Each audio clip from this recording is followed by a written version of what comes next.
¿Alguna vez te has detenido a pensar en una de las realidades más fascinantes y, para muchos, inexplicables de la historia económica y cultural de la humanidad? Existe un hecho estadístico que desafía toda lógica convencional, una anomalía tan persistente a lo largo de los siglos que ha generado desde admiración y estudio hasta las más extrañas teorías. Hablamos de una desproporción monumental en el éxito y la influencia.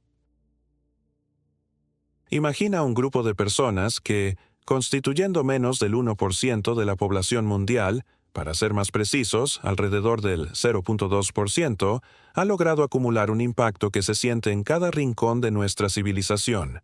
No estamos hablando de un pequeño excedente de éxito.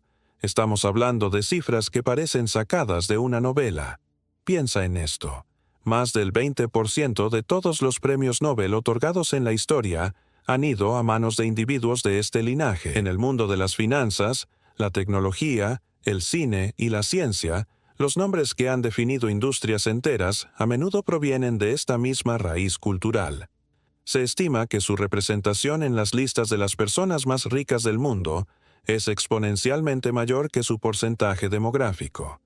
Hay quienes lanzan cifras audaces, como que este pequeño porcentaje de la población ejerce una influencia sobre más de la mitad de la economía global. Aunque este último dato es objeto de un intenso debate, la pregunta subyacente sigue siendo increíblemente poderosa y nos obliga a cuestionar todo lo que creíamos saber sobre la creación de riqueza. La pregunta central, la que resuena en los pasillos de las escuelas de negocios y en las conversaciones de sobremesa, es tan simple como compleja.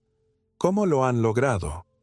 ¿Cuál es el motor secreto detrás de esta asombrosa acumulación de prosperidad, conocimiento e influencia a lo largo de generaciones? ¿Se trata de una casualidad histórica? ¿De una ventaja genética? ¿O podría ser algo mucho más profundo? Algo que se puede aprender, replicar y aplicar. Fascinante La respuesta, y accesible y de te lo que aseguro que podrías es imaginar, mucho más, no se encuentra en secretos ocultos ni en conspiraciones de salón. La clave reside en un código de conducta, en un conjunto de principios y reglas de vida, finanzas e inversión que han sido forjados, pulidos y perfeccionados a lo largo de más de 3.000 años de historia. Una historia marcada tanto por la adversidad más extrema como por una resiliencia inquebrantable. Estamos hablando de las reglas de inversión del pueblo pensamiento financiero que es, en esencia, un manual de supervivencia y prosperidad. Si estás listo para abrir el cofre que contiene esta sabiduría milenaria, si sientes esa curiosidad ardiente por descubrir cómo puedes aplicar estos principios atemporales en tu propia vida para construir no solo riqueza, sino un verdadero legado financiero sólido y duradero para ti y tu familia, entonces haz dos cosas muy simples pero poderosas ahora mismo. Primero, demuestra tu apoyo a la difusión de este conocimiento aplastando ese botón de me gusta, para que el algoritmo de YouTube entienda que este es un contenido de valor y lo comparta con más personas que, como tú, están buscando respuestas. Y segundo, y esto es lo más importante, haz clic en el botón de suscribirse y activa esa campanita de notificaciones. Porque lo que estamos a punto de revelarte en los próximos minutos no es solo una lista superficial detallado para reconfigurar por completo tu mentalidad sobre el dinero, el riesgo, la inversión y el futuro para siempre. Créeme, no querrás perderte ni un solo segundo de este viaje. Lo que vamos a desglosar aquí no son simples tácticas para obtener ganancias rápidas, esas que abundan en Internet y que desaparecen con la misma velocidad con la que aparecen. No. Estas son estrategias fundamentales, pilares filosóficos que han sobrevivido a la caída de imperios, a guerras mundiales, a crisis económicas y a la constante incertidumbre del mundo. Son reglas que entienden la psicología humana, la naturaleza cíclica de los mercados y el poder incomparable del tiempo y la paciencia. Para entender el origen de estas reglas, debemos viajar en el tiempo. Imagina por un momento que, durante siglos, a tu pueblo se le prohíbe sistemáticamente poseer tierras, el activo más valioso en las economías antiguas. Te ves forzado a vivir en la diáspora, disperso por el mundo, a menudo como una minoría vulnerable. ¿Qué haces? ¿Te rindes o te adaptas? La historia nos muestra que ellos eligieron adaptarse de una manera brillante. Se convirtieron en maestros de los activos que sí podían controlar, aquellos que eran portátiles y que dependían del intelecto, el capital líquido, el conocimiento, el comercio, las redes de confianza y, sobre todo, la educación. La adversidad no los destruyó, los obligó a innovar, los obligó a desarrollar un software mental financiero increíblemente sofisticado para navegar un hardware mundial que les era hostil. Cada regla que vamos a explorar en este video es una destilación de esa experiencia histórica. Es una lección de vida que abarca la importancia de la diversificación no solo de activos, sino de habilidades. Nos enseñará sobre el riesgo calculado, diferenciándolo de la apuesta ciega.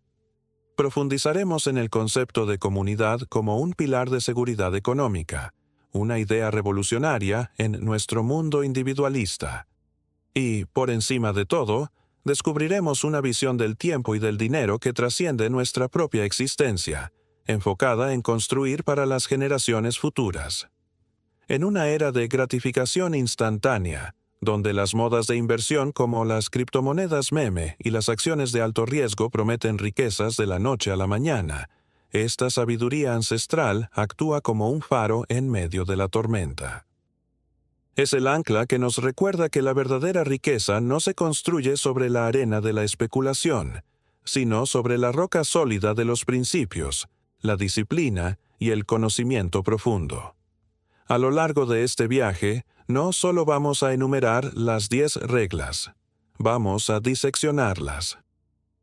Vamos a explorar su origen en textos antiguos como el Talmud, que no es solo un libro religioso, sino también una vasta enciclopedia de leyes, ética y consejos prácticos, incluyendo sorprendentes discusiones sobre finanzas e inversión.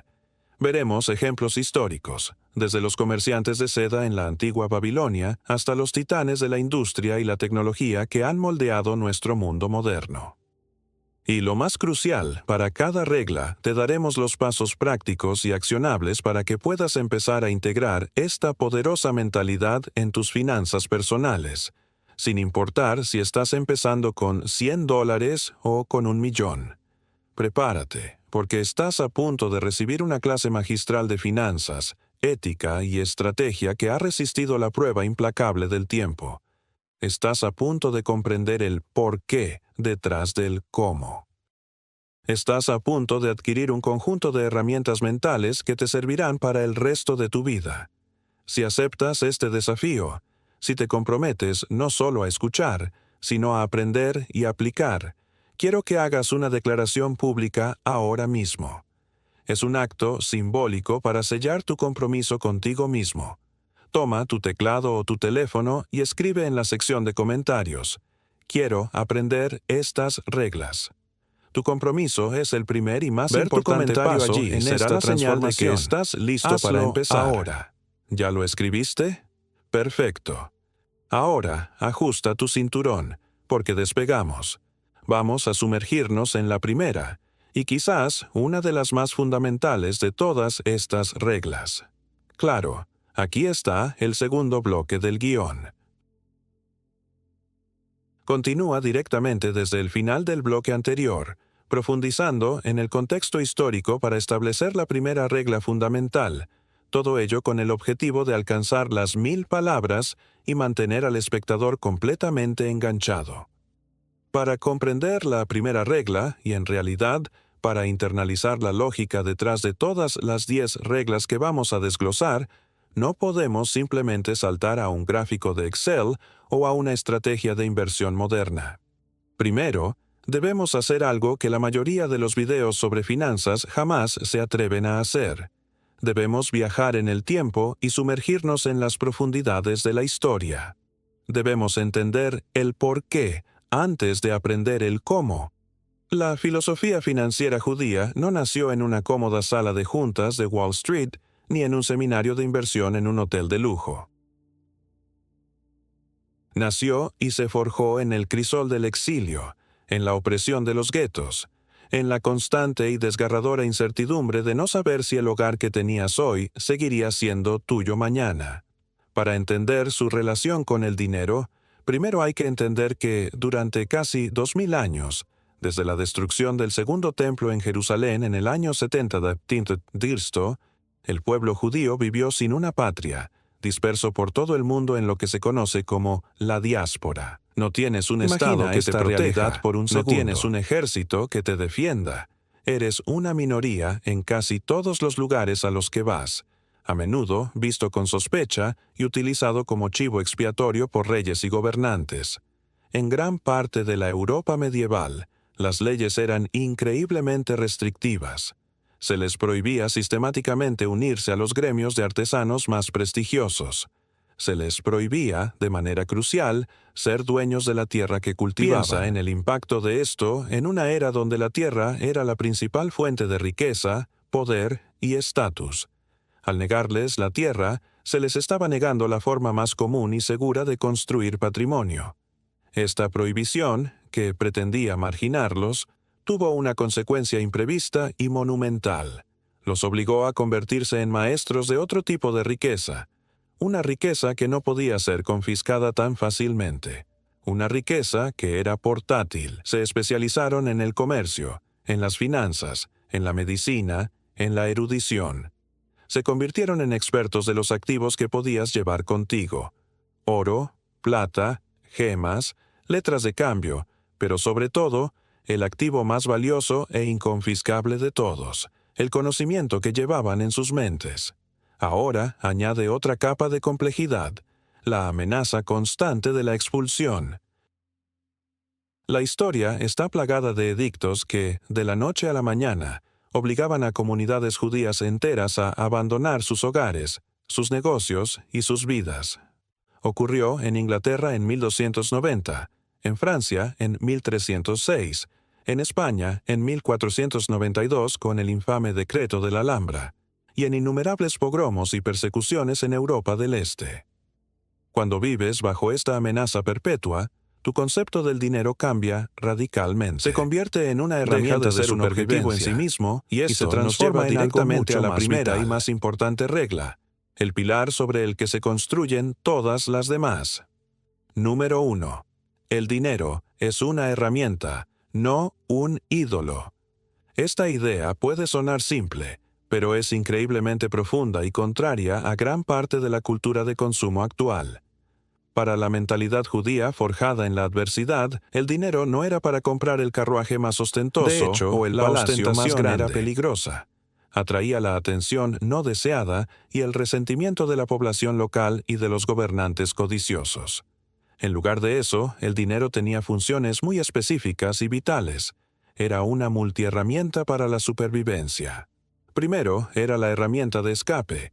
El dinero líquido, fácilmente transportable, era la diferencia literal entre la vida y la muerte.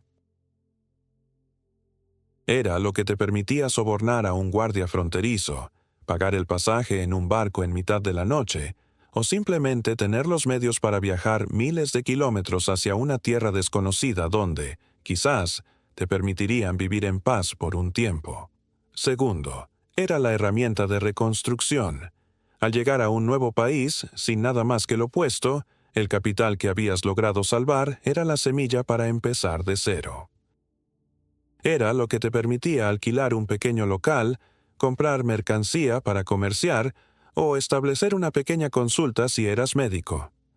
No era para el lujo, era para la dignidad de poder trabajar y mantener a tu familia de nuevo. Tercero, y esto es fundamental, era la herramienta de comunidad. Una porción significativa de la riqueza no se veía como algo puramente individual, sino como un recurso comunitario.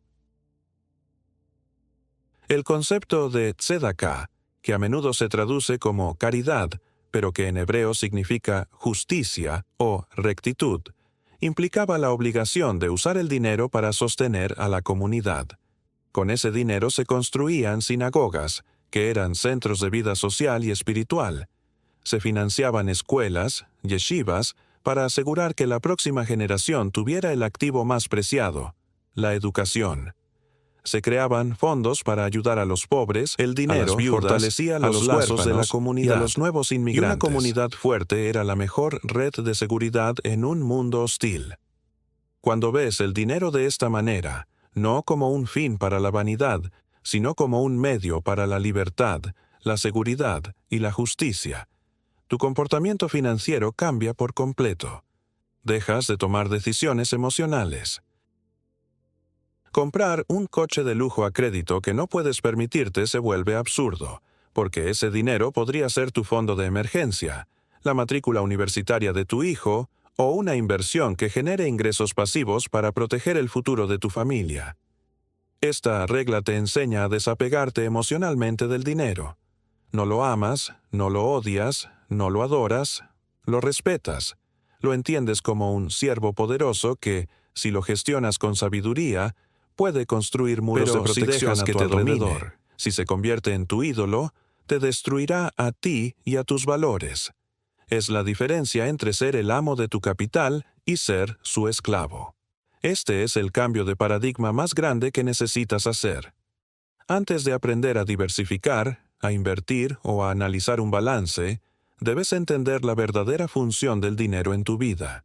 Es una herramienta para construir la vida que deseas y para proteger a las personas que amas. Si grabas esta idea es la en tu base de mente, todo. el resto de las reglas que vamos a ver encajarán como piezas de un rompecabezas. Así que, para solidificar este principio fundamental, quiero que hagas algo ahora mismo. Ve a la sección de comentarios y escribe esta frase, para ti y para que otros la vean. Escribe: el dinero es herramienta. Hazlo, porque declarar esta verdad es el primer paso para liberarte de las cadenas del consumismo. Ahora Y empezar que a hemos pensar establecido como el un verdadero porqué constructor de histórico riqueza, y la primera regla generacional fundamental sobre la mentalidad, estás listo para el siguiente nivel. En el próximo bloque, vamos a ver cómo aplicaron esta mentalidad para crear su primera línea de defensa financiera. La regla número 2 es una lección magistral sobre seguridad, prudencia y cómo construir un foso protector inexpugnable alrededor de tu patrimonio. Créeme, no querrás perdértela. En el bloque anterior establecimos la primera regla fundamental. El dinero es una herramienta, un siervo poderoso, pero nunca un amo. Pero una herramienta, por muy potente que sea, resulta completamente inútil e incluso peligrosa si no se encuentra en manos de un artesano experto que sepa cómo y cuándo utilizarla. Esto nos lleva a la pregunta que dejamos en el aire. ¿Cuál es esa primera línea de defensa, ese foso protector inexpugnable que se debe construir alrededor de la familia y el patrimonio? La respuesta puede sorprenderte. No es una caja fuerte llena de oro. No son propiedades repartidas por el mundo. Ni siquiera es una cartera de acciones diversificada. Es algo mucho más profundo, mucho más duradero y absolutamente imposible de confiscar. Y esta es la segunda regla clave. Número 2. Invierte en conocimiento, pues es el único activo que nadie te puede arrebatar.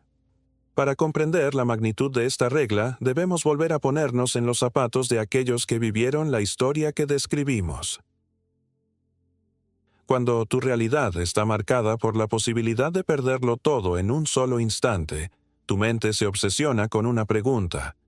¿Existe algún tipo de riqueza que sea inmune a los edictos de los reyes, a la furia de las multitudes y a los caprichos del destino? Y la respuesta a la que llegaron, una y otra vez a lo largo de 3000 años, fue un rotundo sí. La educación, el conocimiento, la sabiduría. Pero nunca, pueden quemar tu casa, podrán robarte tus tierras, pueden robar tu oro. Lo que llevas dentro de tu mente es el único activo verdaderamente portátil y seguro. Es un tesoro que no pesa, que no ocupa espacio, y que, en lugar de devaluarse, crece con el tiempo y la experiencia.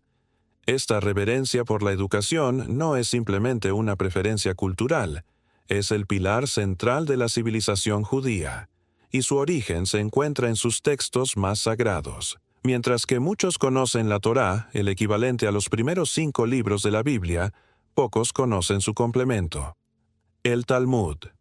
Y es aquí donde reside el secreto de este gimnasio intelectual. El Talmud no es un libro para ser leído pasivamente. Es una colosal enciclopedia de más de 6.000 páginas que documenta siglos de debates rabínicos sobre todos los aspectos imaginables de la vida. Leyes, ética, filosofía, medicina, pero su verdadero poder también no finanzas reside en y las negocios. conclusiones a las que llega, sino en el proceso que enseña. Estudiar el Talmud es aprender a pensar. Es un entrenamiento riguroso en lógica, análisis crítico y el arte de ver un mismo problema desde múltiples perspectivas. En una página típica del Talmud encontrarás una afirmación central rodeada por los comentarios, preguntas y objeciones de docenas de sabios de diferentes siglos y lugares. Este método de estudio, Es conocido una conversación como pilpul, a través del fomenta tiempo. una mente que nunca se conforma con la primera respuesta. Una mente que siempre pregunta, ¿y sí? ¿Cuál es la evidencia? ¿Cuáles son las posibles fallas en este argumento? Ahora, traslada esa forma de pensar al mundo de las inversiones. Una persona entrenada en esta tradición nunca aceptaría un prospecto de inversión sin cuestionarlo. Leería la letra pequeña. Analizaría los riesgos investigaría la reputación de las personas involucradas. Haría su propia diligencia de manera exhaustiva, no porque sea cínica, sino porque ha sido entrenada para buscar la verdad a través del rigor intelectual. Es el antídoto perfecto contra las estafas y las burbujas especulativas. Esta tradición de estudio se convirtió en un mandato cultural, encapsulado en el concepto hebreo lidor vidor, que significa de generación en generación. La mayor herencia que un padre podía dejar a su hijo no era una bolsa de monedas, sino una educación sólida. La riqueza de una familia no se medía por el tamaño de su casa, sino por el tamaño de su biblioteca. La mesa del comedor no era solo un lugar para comer, sino un aula donde se debatían ideas, se contaban historias y se transmitía la sabiduría financiera. Los niños aprendían sobre el ahorro, la inversión y la importancia Ahora, de la caridad. pregúntate a ti mismo, Sedacá. En tu desde familia una se edad habla temprana. abiertamente de dinero, de deudas, de inversiones, de cómo funciona la economía. ¿O es un tema tabú que se esconde bajo la alfombra, generando ansiedad e ignorancia? La tradición judía entendió que el silencio financiero es el camino más rápido a la pobreza generacional. La educación financiera, transmitida Ludor Vidor, es la vacuna contra ella. En el mundo Vivimos en una moderno, economía esta del regla es más conocimiento. relevante que nunca. En En una una era donde la inteligencia artificial y la automatización amenazan con reemplazar trabajos manuales y repetitivos, ¿cuál es el activo más valioso? La capacidad de pensar críticamente, de resolver problemas complejos, de adaptarse y de aprender nuevas habilidades. Esas son las cualidades que el estudio riguroso fomenta. Invertir en un curso, en un libro, en aprender un nuevo idioma, es la inversión dominar con el una mayor nueva retorno habilidad posible. digital, no Es la es un construcción gasto. de tu foso protector personal. El oro puede perder su brillo en una crisis. Las acciones pueden desplomarse a cero. Los bienes raíces pueden ser destruidos por una catástrofe o expropiados por un gobierno. Pero el conocimiento, una vez que lo has adquirido y lo has integrado, es tuyo para siempre. Es la verdadera riqueza imperecedera, la que te permitirá reconstruir tu vida sin importar si este cuántas principio veces resuena caigas. contigo. Si entiendes que tu mente es tu activo más valioso, quiero que te unas a esta conversación global. Demuestra tu compromiso con tu propio crecimiento. Ve a los comentarios ahora mismo y declara esta verdad fundamental. Escribe: la educación es riqueza. Cada comentario es un ladrillo más en el muro de nuestro conocimiento colectivo. Ahora que tenemos la mentalidad correcta de la regla 1 y hemos construido nuestro foso intelectual con la regla 2, es hora de empezar a gestionar el capital de forma práctica. La tercera regla es donde la filosofía se encuentra con las matemáticas. Nos enseñará el primer principio tangible sobre cómo estructurar nuestras finanzas, una fórmula sorprendentemente simple, extraída directamente de las discusiones del Talmud, sobre cómo dividir tu patrimonio para maximizar tanto la seguridad como el crecimiento. Querrás tener lápiz y papel a mano para esto. No te muevas. Al final del último bloque, te prometí que te daría la primera regla matemática y práctica del Talmud para dividir tu capital.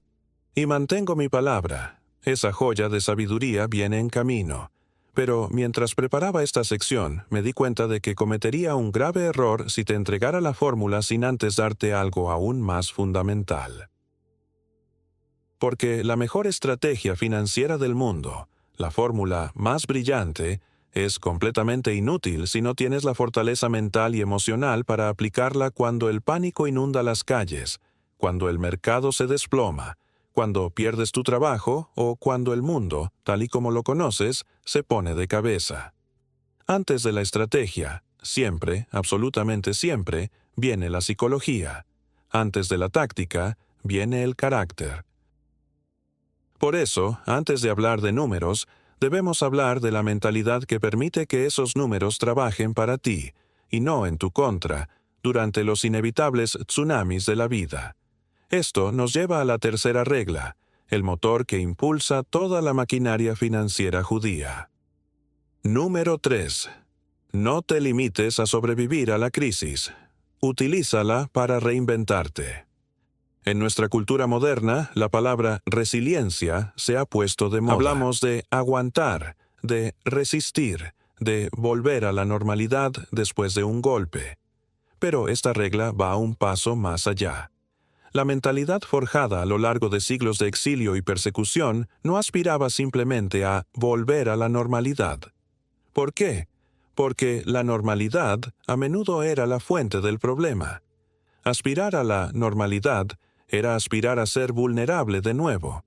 La verdadera sabiduría no consistía en aguantar el golpe, sino en usar la fuerza de ese mismo golpe para impulsarte en una nueva dirección, a menudo más fuerte y más sabia. Para el pueblo judío, la reinvención no era una opción de un libro de autoayuda. Era el mecanismo de supervivencia por defecto, grabado a fuego en su ADN cultural. Pensemos en un ejemplo concreto. Un comerciante de especias judío en la España de 1492. De la noche a la mañana, el decreto de la Alhambra le arrebata todo. Su casa, su negocio, su comunidad, su patria. Se convierte en un refugiado. Tiene dos opciones: lamentarse por lo que perdió por el resto de su vida o aceptar la nueva y brutal realidad y adaptarse. El comerciante que sobrevive y prospera es el que, al llegar como refugiado a Ámsterdam o al Imperio Otomano, no intenta recrear exactamente la misma tienda que tenía en Toledo. En cambio, analiza el nuevo entorno y se pregunta: ¿qué necesitan aquí que yo sé hacer? ¿Qué ventajas únicas me ha dado mi experiencia? Quizás utiliza su conocimiento de las rutas comerciales españolas y sus contactos con otros refugiados judíos para crear una nueva red de importación que sus competidores locales no pueden igualar. La crisis lo despojó de sus activos físicos, pero no de su activo más importante. Su conocimiento y su capacidad de adversidad lo obligó a innovar, y en esa innovación encontró una prosperidad aún mayor. Hay una revelación increíblemente profunda oculta en el idioma hebreo. En la mentalidad occidental, la palabra crisis es casi sinónimo de desastre, de final. Pero en hebreo, una de las palabras para crisis, mashber, comparte la misma raíz que la palabra para un asiento de parto. Piénsalo. Una crisis no se ve como una tumba, sino como el lugar doloroso, caótico y absolutamente necesario donde nace algo nuevo. No es el final de la historia, es el comienzo de un nuevo capítulo. Cada crisis es una oportunidad de parto para una nueva versión de ti mismo, de tu negocio, de tu vida. Esta filosofía transformó la historia judía. Cada gran adversidad se convirtió, con el tiempo, en una ventaja competitiva. La oportunidad. Se convirtieron en los maestros del capital, el activo más líquido, flexible y poderoso del mundo, sentando las bases de la banca y las finanzas modernas. La adversidad. Fueron dispersados por todo el mundo en la diáspora. La oportunidad. crearon la primera red de comercio y confianza verdaderamente global, capaz de mover bienes, dinero e información a través de las fronteras de manera más eficiente que los propios imperios. La adversidad. Fueron excluidos de los gremios y las profesiones establecidas. La oportunidad. Se vieron obligados a innovar en nuevas industrias y a encontrar nichos de mercado desatendidos por la competencia, convirtiéndose en pioneros. Esta mentalidad es un arma secreta en el mundo moderno. ¿La inteligencia artificial amenaza tu trabajo? Esa es la crisis. La oportunidad es ser de los primeros en dominarla y usarla a tu favor. La oportunidad es comprar activos de calidad a precios de liquidación, mientras todos los demás venden presas del pánico. ¿Tu modelo de negocio se ha quedado obsoleto? Esa es la crisis. La oportunidad es pivotar y crear uno nuevo que se ajuste a la nueva realidad del mercado.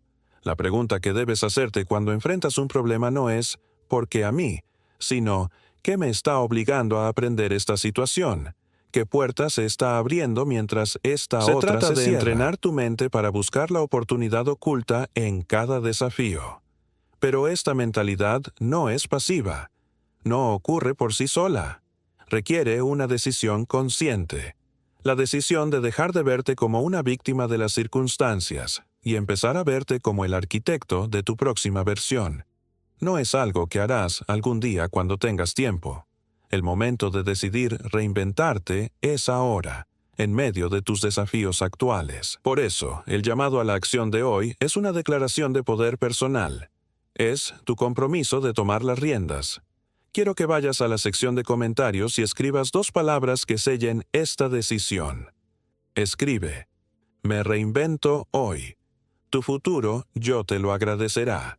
Y ahora sí, con la psicología correcta instalada, con una mente forjada en el fuego de la resiliencia y preparada para la reinvención, estamos listos para la estrategia. En el siguiente bloque te entregaré la joya que te he estado prometiendo, la famosa y brillante fórmula talmúdica de los 3/3 para la asignación de activos. Una regla de más de 1500 años que sigue siendo estudiada y admirada por los inversores más brillantes de nuestros días. Te aseguro que vale la pena la espera. Prepara tu libreta. Sé exactamente lo que estás pensando en este momento.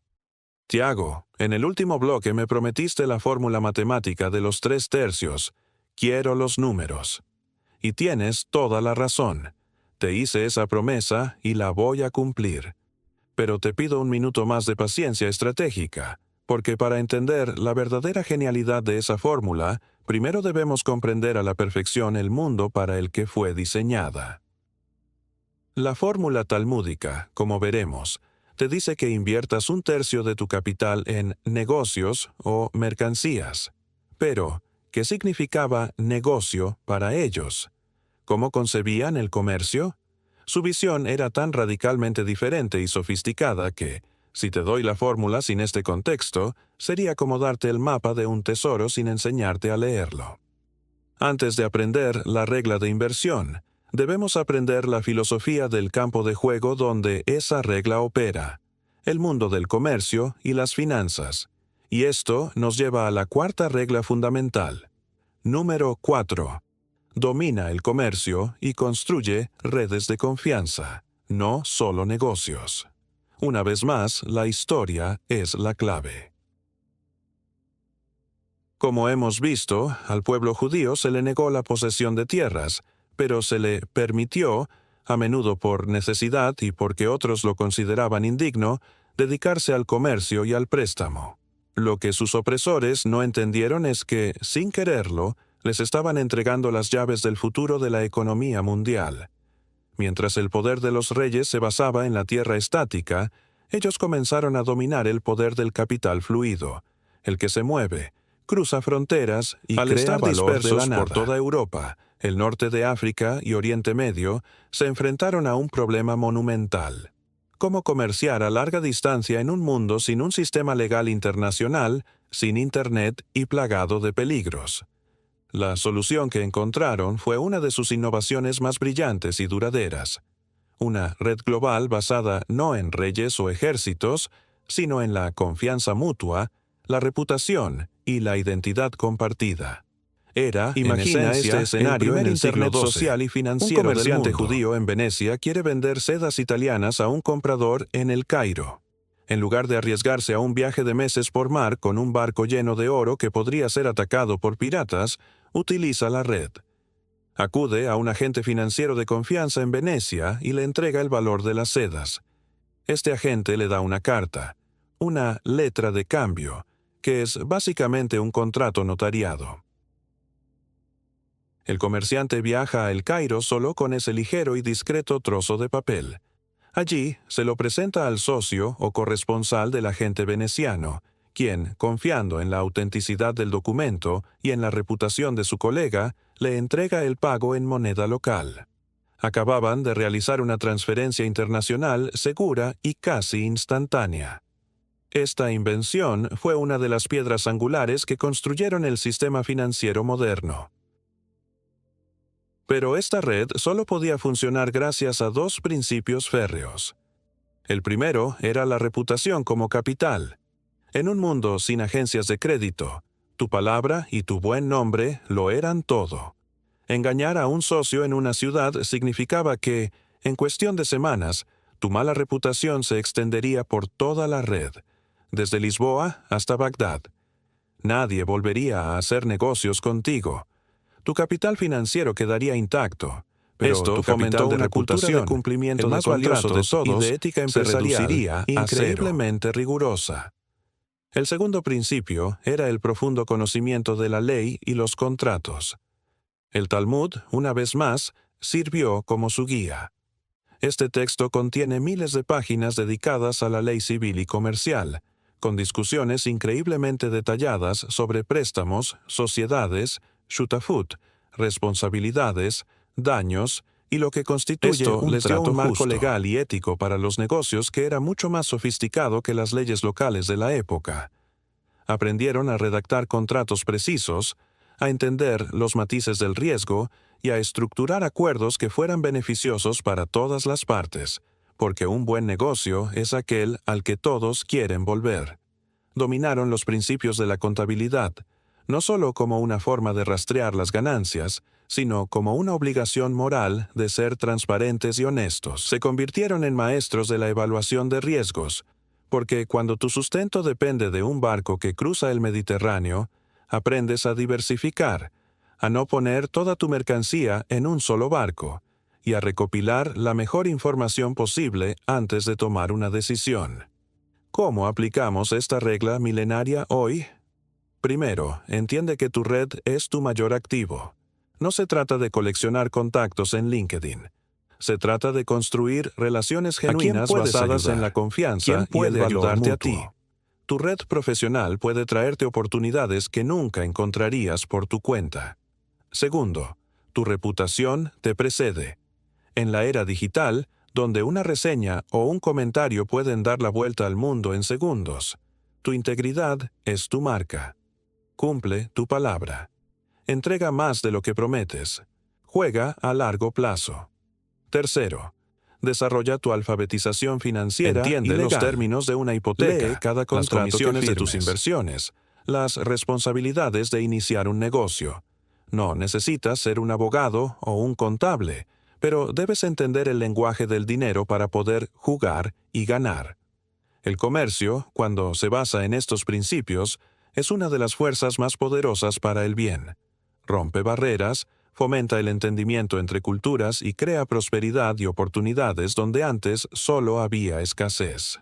Si crees en el poder de la conexión, el intercambio justo y el ingenio para forjar un futuro mejor, quiero que te sumes a esta idea. Baja a la sección de comentarios y declara tu creencia en este principio. Escribe: el comercio abre caminos. Con este profundo entendimiento del comercio, de la importancia de las redes y de los fundamentos de los contratos y el riesgo, ahora sí, estamos listos. El terreno está preparado. En el próximo bloque, la base sin más está demoras ni construida. desvíos, Desglosaremos la famosa, la esperada y la brillante fórmula talmúdica para la asignación de la riqueza, la regla de los 3 tercios. Te prometo que la espera habrá valido la pena. No te lo vas a querer perder. Entendido. Aquí tienes el sexto bloque. He tomado una decisión de guión estratégica. Dado que la promesa de la fórmula de los 3/3 se ha vuelto tan central, he optado por hacer un último, pero muy poderoso, desvío para presentar la regla ética como el compás moral, indispensable antes de manejar la poderosa herramienta matemática. Este enfoque está diseñado para maximizar el impacto y la profundidad, justificando la espera y enriqueciendo el significado de las reglas prácticas que seguirán. El momento que todos han estado esperando desde que comenzamos este viaje. La regla de oro. La famosa, la brillante fórmula matemática del Talmud para la asignación de activos. La regla de los 3/3. La tengo aquí, escrita frente a mí, lista para ser revelada. Pero mientras repasaba mis notas me di cuenta de una verdad abrumadora. Me di cuenta de que les estaría haciendo el peor de los favores si les entregara esta herramienta, tan poderosa como un bisturí de cirujano, sin antes darles el juramento hipocrático que debe guiar su mano. Les estaría dando un motor de Fórmula 1 sin un volante ni frenos. Antes de la estrategia final, antes de los números y los porcentajes, viene la regla más importante de todas. No es la más compleja, pero sí la más profunda. Es el compás moral que dirige todo el sistema, la que asegura que la riqueza que construyas te enriquezca el alma en lugar de corromperla. Es la regla que responde a la pregunta, ¿para qué quiero el dinero? Y la respuesta es la quinta regla. Número 5. El dinero debe estar al servicio de la vida, no la vida al servicio del dinero. Esta regla es el corazón latente de toda la filosofía financiera judía. Separa la riqueza que nutre de la riqueza que nos presenta una falsa elección. O eres una buena persona y eres pobre, o eres rico y eres despiadado. La sabiduría judía rechaza categóricamente esta idea.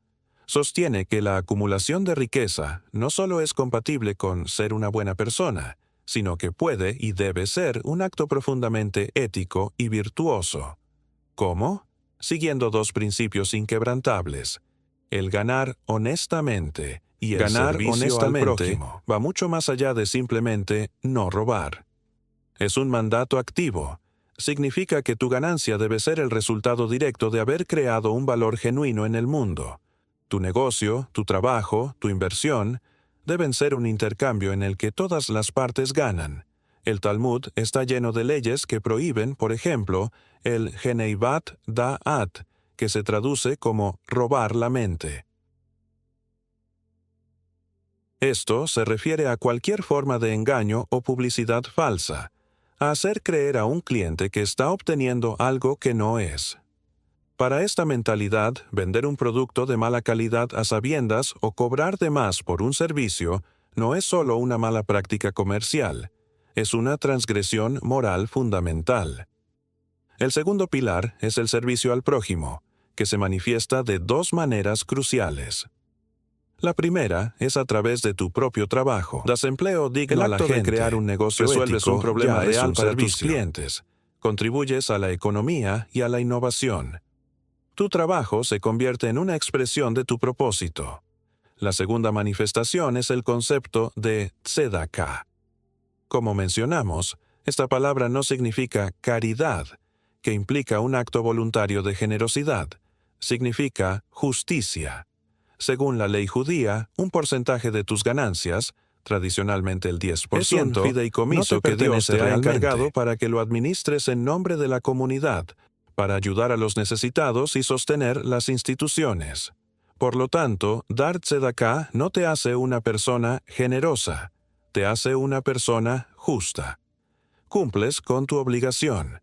Esto integra el acto de dar en la estructura misma de tu presupuesto. No es algo que haces con las obras, es una partida fija, un pilar de tu plan financiero. Toda esta estructura ética se sostiene sobre una de las frases más famosas de la Torá, del libro de Levítico. Amarás a tu prójimo como a ti mismo. En el judaísmo, este no es un consejo sentimental, Es el principio legal y ético supremo que debe regir todas las interacciones humanas, incluidas las financieras. ¿Qué significa amar a tu prójimo como a ti mismo en los negocios?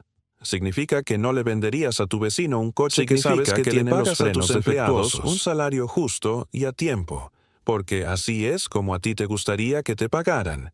Significa que no atrapas a la gente con préstamos con intereses usureros que no pueden pagar. Significa que la creación de tu riqueza personal nunca debe lograrse a costa de la destrucción de la riqueza o el bienestar de otro. Cuando internalizas esta regla, el dinero se transforma. Deja de ser un maestro tiránico que te exige sacrificar tu tiempo, se convierte en un siervo, y tus valores, una herramienta para un propósito mayor, conectado con el concepto de Tikkun Olam, la idea de que la humanidad es socia de Dios en la reparación del mundo. Tu riqueza se convierte en tu herramienta personal para reparar tu pequeño rincón del universo. Cuando entiendes que cada euro o dólar que ganas honestamente es un certificado de agradecimiento por el valor que has entregado al mundo, y cada euro o dólar que das es una inversión en el tipo de mundo en el que quieres vivir, el dinero deja de ser una fuente de ansiedad y se convierte en una fuente de propósito. Esta es la base final, el último pilar de la mentalidad. Si has llegado hasta aquí, es porque buscas algo más que dinero. Buscas significado. Para sellar este compromiso con una forma de vida más ética y con propósito, ve a la sección de comentarios y escribe la frase que resume esta poderosa regla. Escribe: el dinero es servicio. Con este compás moral firmemente en nuestras manos, con la certeza de que nuestro objetivo es construir y no destruir, ahora sí, sin más excusas, sin más desvíos, estamos verdaderamente listos para manejar el poder de la fórmula. En el próximo bloque, te revelaré la estrategia de asignación de activos más resiliente, brillante y probada por el tiempo jamás concebida. La regla de los 3 tercios. Y entenderás por qué tuvimos que construir toda esta base filosófica antes de llegar a ella. Te espero. Absolutamente. La espera ha terminado. Este es el bloque que cumple la promesa y desglosa la regla práctica más anticipada. He estructurado el contenido para que sea claro, profundo y práctico, explicando no solo el qué de la regla, sino el por qué de su genialidad atemporal, todo dentro de las especificaciones de longitud y estilo. La espera ha terminado. Después de haber construido meticulosamente los cimientos de nuestra fortaleza financiera, la mentalidad correcta, el foso de la educación, los muros de la resiliencia, las rutas comerciales de la confianza y el compás moral de la ética, ha llegado el momento de erigir la estructura principal, la bóveda que protegerá y hará crecer tu patrimonio a través de cualquier tormenta. Durante más de 1500 años, una sola frase en el tratado talmúdico de Baba Metzia ha encapsulado una de las estrategias de asignación de activos más robustas, equilibradas y brillantes jamás concebidas. Es una regla tan simple en su formulación como profunda en su sabiduría. Es el momento que todos esperaban. La sexta regla. Número 6. La regla de oro talmúdica. La diversificación de los 3 tercios. El texto dice que un hombre siempre mantenga su patrimonio dividido en 3, 1/3 en tierras, 1/3 en negocios y 1/3 a mano. Ahí lo tienes, sin adornos, sin complejidad. Pero dentro de esta simple frase se esconde el mapa para la verdadera libertad financiera. Vamos a desglosar esta joya pieza por pieza, porque cada tercio es un pilar con una función vital y específica. El primer tercio. Tierra. En el mundo antiguo, el pilar de la tierra era el activo más seguro. Era tangible, producía valor, a través de la agricultura o el alquiler, y tendía a mantener su valor frente a la devaluación de las monedas. Era el ancla. Hoy en día, puede que no compremos campos de cultivo, pero el principio es el mismo. Este tercio representa tus inversiones estables, de bajo riesgo y a largo plazo. Piensa en bienes raíces. tu propia casa pagada, propiedades de alquiler, fondos de inversión inmobiliaria, REITs, y otros activos tangibles que actúan como un baluarte contra la inflación y la volatilidad del mercado. Este es el ancla de tu barco financiero. No te hará rico de la noche a la mañana, pero es lo que te impedirá hundirte cuando llegue la inevitable tormenta. Es tu base, tu fundamento inamovible. El segundo tercio. Esta es la parte negocios, activa, emprendedora el motor y del dinámica de tu crecimiento. cartera. En la antigüedad se refería a las mercancías, invertir en una caravana comercial, financiar un viaje por mar, comprar inventario para tu tienda. Era la parte de alto riesgo pero alto potencial de recompensa. Aquí es donde aplicas tu conocimiento, regla 2, y tu ética, regla 5, para crear nueva riqueza. En el mundo moderno, este tercio se traduce en el mercado de valores. Comprar acciones es poseer una parte de un negocio, invertir en tu propio emprendimiento o participar en fondos de capital privado o de riesgo. Este es el motor de tu barco. Consume combustible, acepta el riesgo, pero es el que te impulsa hacia adelante, el que genera los rendimientos exponenciales que realmente construyen un legado. El tercer tercio. Liquidez. El Talmud lo llama la oportunidad y la seguridad. Hoy lo llamamos liquidez. Es el dinero en efectivo, o activos que se pueden convertir en efectivo muy rápidamente sin perder valor. Cuentas de ahorro, bonos del gobierno a corto plazo, fondos del mercado monetario. Este tercio tiene una doble función mágica. Primero, es tu fondo de emergencia supremo. Si pierdes tu trabajo o enfrentas una crisis inesperada, regla 3, recurres a este tercio sin tener que vender tu casa a bajo precio o tus acciones en el peor momento del mercado. Segundo, y esto es lo que separa a los aficionados de los maestros, es tu cofre de guerra. Es tu pólvora seca. Cuando los mercados se desploman y todos entran en pánico, tú, con calma, utilizas tu tercio líquido para comprar activos de primera calidad, acciones, bienes raíces. La liquidez te permite convertir las crisis de otros en tu mayor oportunidad. Este es el timón y los botes salvavidas de tu barco. Te permite maniobrar con agilidad y rescatarte si algo sale mal. La verdadera genialidad de esta regla no está en los tercios individuales, sino en su sinergia. Forman un ecosistema financiero perfecto y autorregulado. Imagina un desplome bursátil. Tu tercio de negocios, acciones, cae un 40%. Tu tercio de tierra sigue el inversor estable, novato entra en pánico y vende.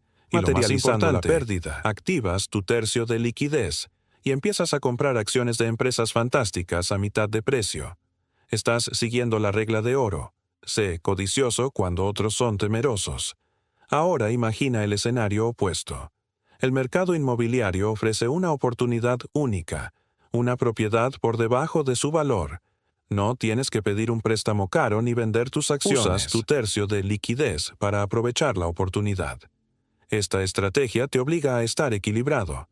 Te impide ser demasiado conservador, solo tierra y liquidez, y te impide ser demasiado temerario, solo negocios. Es la encarnación matemática de la moderación y la sabiduría. Es importante entender que no es una ley rígida. Para una persona joven, quizás su tercio de negocios sea un 40% o 50%. El principio es para alguien cerca de la jubilación, un equilibrio deliberado entre estabilidad, podría ser mayor y flexibilidad. La prosperidad duradera rara vez es producto de un único golpe de suerte. Es el resultado de un sistema inteligente, disciplinado y equilibrado que funciona para ti en los buenos tiempos y, sobre todo, te protege en los malos. Diversificar de esta manera no es solo una técnica financiera, es una reconocer que el futuro es incierto y prepararse para cualquier eventualidad, no desde el miedo, sino desde una posición de fuerza y oportunidad. Si esta estrategia ha iluminado tu forma de ver las finanzas, si entiendes que el equilibrio es la clave, únete a la conversación. Baja a los comentarios y escribe la esencia de esta regla. Escribe: diversificar es crecer. Ahora que conocemos la estructura maestra del cómo invertir, una sabiduría la siguiente profunda regla se sobre el enfoca poder en el de la cuándo paciencia y el error más costoso que cometen el 99% de los inversores. La séptima regla te enseñará el arte de esperar y por qué, a veces, el movimiento más inteligente es no moverse en absoluto. No te lo pierdas. Al final del último bloque te dejé con la pregunta fundamental del ¿cuándo? Te prometí desvelar el secreto de la paciencia y del timing en la inversión. La respuesta de la sabiduría judía a esta pregunta es tan elegante como radical, y es la séptima regla en nuestro camino. No se trata de una fórmula secreta para predecir el mercado ni de un indicador técnico esotérico. Es una filosofía de vida que, una vez entendida, lo cambia todo. Número 7. Trata tus beneficios como semillas para el futuro, no como frutos para hoy. Para entender esto, imagina al inversor Después de un promedio. año, La acción trabaja sube un duro, 20%, ahorra y ahora invierte tiene 1.000 euros en una 1.200 acción. euros. ¿Qué hace? Siente la euforia del éxito y piensa, me lo he ganado, voy a darme un capricho. Vende las acciones, toma esos 200 euros de ganancia y los gasta en una cena cara, un gadget nuevo o un fin de semana fuera. Se siente bien por un momento, pero, sin darse cuenta, ha cometido el error financiero más grande de todos. Se ha comido Su progreso la semilla. financiero se ha Ha vuelto al estancado. punto de partida. Ahora, con veamos sus al 1.000 inversor euros sabio. originales. Empieza con los mismos 1.000 euros y obtiene la misma ganancia de 200 euros. Pero su perspectiva es radicalmente diferente. No ve esos 200 euros como un premio para consumir. Los ve como un nuevo soldado que acaba de reclutar para su ejército financiero. Su primer soldado, los 1.000 originales, luchó bien y trajo un prisionero de guerra, los 200 de Inmediatamente, ganancia. Pone que a ahora esos se convierte en un 1.200 nuevo euros soldado. a trabajar de nuevo. El próximo año no está ganando intereses sobre 1.000, sino sobre 1.200. Ha activado la fuerza más poderosa del universo financiero. Este es el motor secreto detrás de toda gran fortuna. La magia matemática que Albert Einstein, un icono de la genialidad judía, supuestamente llamó la octava maravilla del mundo. El interés compuesto. El concepto es simple. No solo ganas rendimientos sobre tu inversión inicial, sino también sobre los rendimientos acumulados. Es un efecto de bola de nieve. Al principio, la bola de nieve es pequeña, apenas perceptible. Tus 1.000 se convierten en 1.200, luego en 1.440. Parece lento, pero a medida que la bola rueda colina abajo a través del tiempo, recoge más y más nieve, creciendo de forma exponencial El hasta consumo convertirse detiene en la una bola de avalancha nieve, imparable. la La derrite y te obliga a empezar de cero. La reinversión la alimenta y la hace más grande y más rápida cada año. Esta disciplina de la reinversión no nace de la avaricia, sino de una profunda cultura de largo plazo. Y aquí volvemos al concepto de le d'or vidor, de generación en generación. La mentalidad no es construir riqueza para poder retirarse en un yate. Es construir un patrimonio tan sólido que pueda sostener a la familia, financiar la educación de los nietos y contribuir a la comunidad durante décadas o incluso siglos. La pregunta que se hacían no era, ¿qué coche de lujo puedo comprar con esta ganancia? La pregunta era, ¿cómo puede esta ganancia asegurar que mis bisnietos tengan acceso a la mejor educación? Es la diferencia entre pensar en el próximo fin de semana y pensar en el próximo siglo. Reinvertir es el equivalente financiero de plantar un árbol. El que planta la semilla sabe que quizás nunca se sentará bajo la sombra completa de ese árbol. Lo planta no para sí mismo, sino para las generaciones venideras. Cada vez que reinviertes un dividendo, cada vez que tomas la ganancia de una venta y la pones en otra inversión en lugar de gastarla, estás regando ese árbol.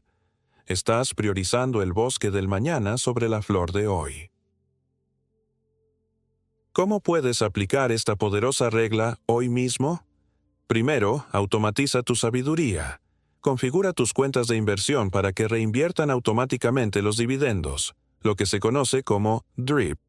Programa transferencias automáticas de tu cuenta corriente a tu cuenta de inversión cada mes. Elimina la tentación de la ecuación.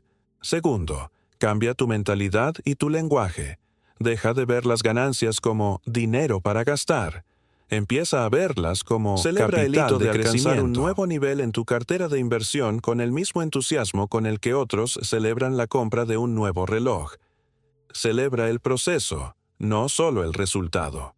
Tercero, practica la gratificación diferida. La sociedad moderna nos bombardea con mensajes para que consumamos ahora. La sabiduría antigua nos enseña a construir ahora para poder disfrutar de una verdadera libertad más tarde. Cada acto de reinversión es un voto por tu futuro yo. El consumo te proporciona placer por un instante. La reinversión te construye libertad para toda una vida. Es la elección fundamental entre la satisfacción momentánea y la soberanía financiera duradera. La verdadera sabiduría no reside en cuánto dinero ganas, sino en la disciplina con la que pones a ese dinero a trabajar para ti.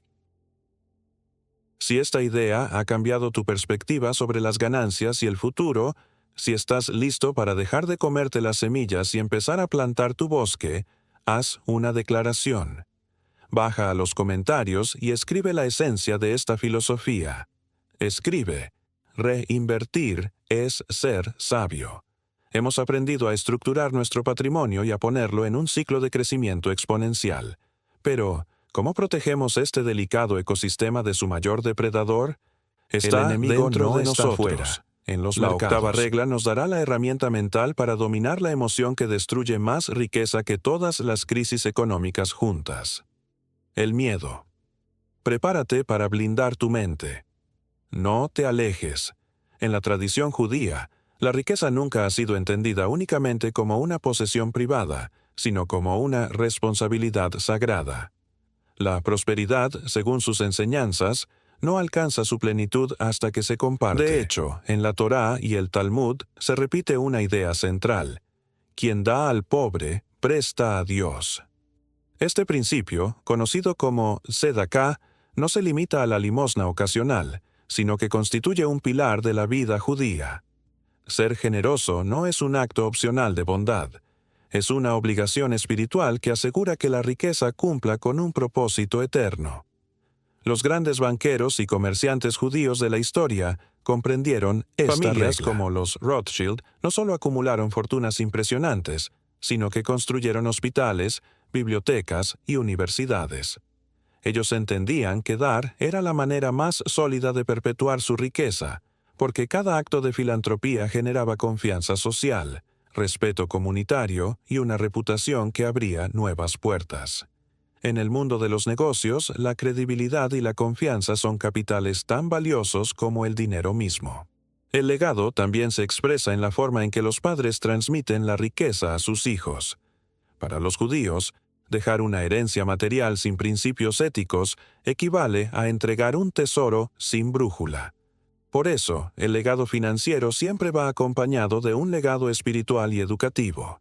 La riqueza no se mide únicamente en propiedades o acciones, sino en el impacto positivo que genera en la comunidad y en las futuras generaciones.